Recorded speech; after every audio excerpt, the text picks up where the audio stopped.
funny, she's funny, they're funny, he's funny, I'm funny, you're funny.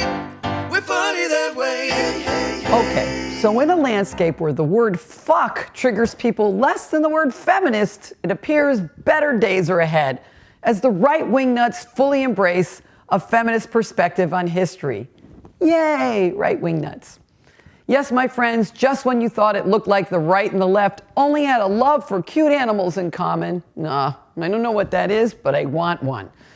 It seems we all agree that witch hunts were bad. Yay, crazy, right?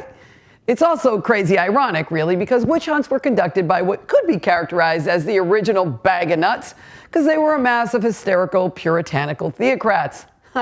Let's see, 1693, 2023, 330 years later, and they're still at it. But I digress.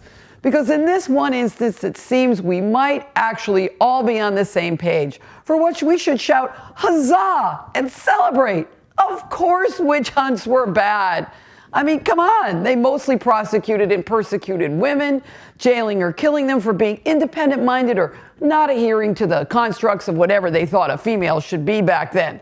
So yay, we all agree. Boo witch hunts. Right? Right? Unless, I mean, there's no other definition for witch hunt, is there? Is there?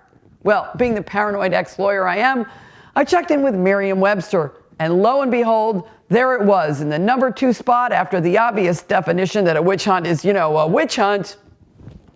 Number 2, the searching out and deliberate harassment of those such as political opponents with unpopular views.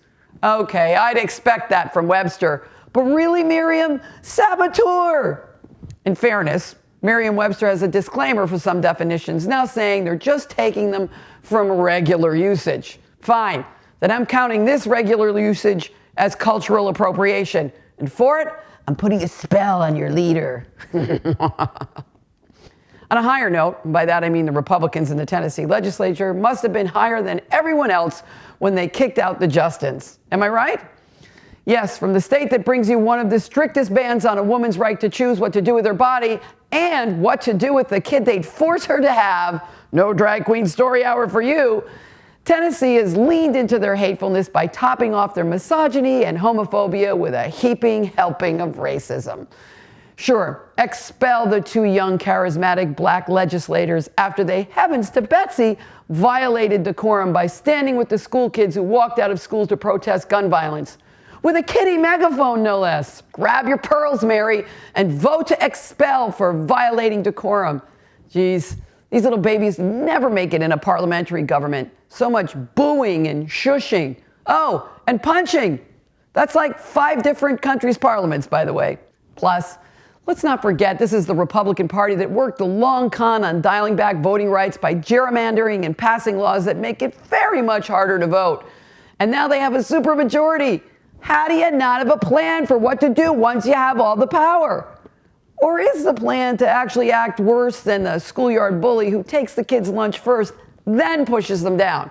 I mean, you have their lunch, arsehole. Come on! But remember, supermajority. So what they did was more like taking the kids' lunch when you already own the entire cafeteria. And what did they get from it? No, not another sandwich.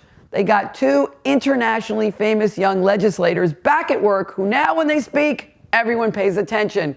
Clutch pearls renew, people. How did this happen? Well, it happened because the Tennessee 3 yelled support for the school kids. It's the kids' fault. Ha! Right, blame that little cutie.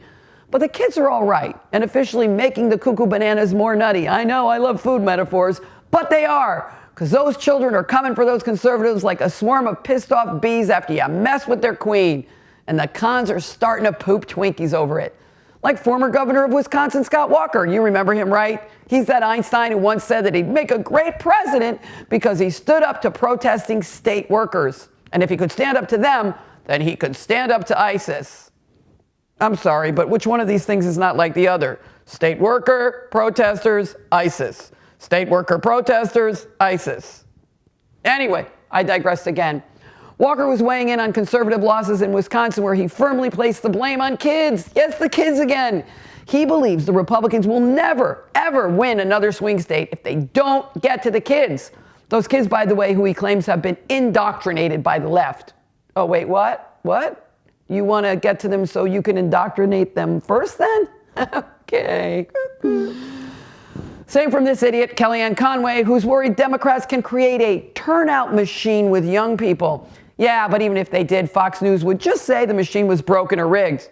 Oh, maybe not, because they have 787 million reasons not to say that. Anyway, all of that makes me just want to say this about that. They're coming for you, kids, so run! There's a new stranger danger, and these scary peeps are most likely wearing red hats. Though maybe, just maybe in this case, the old adage is true. They're more afraid of you than you are of them. Damn, we sure hope so.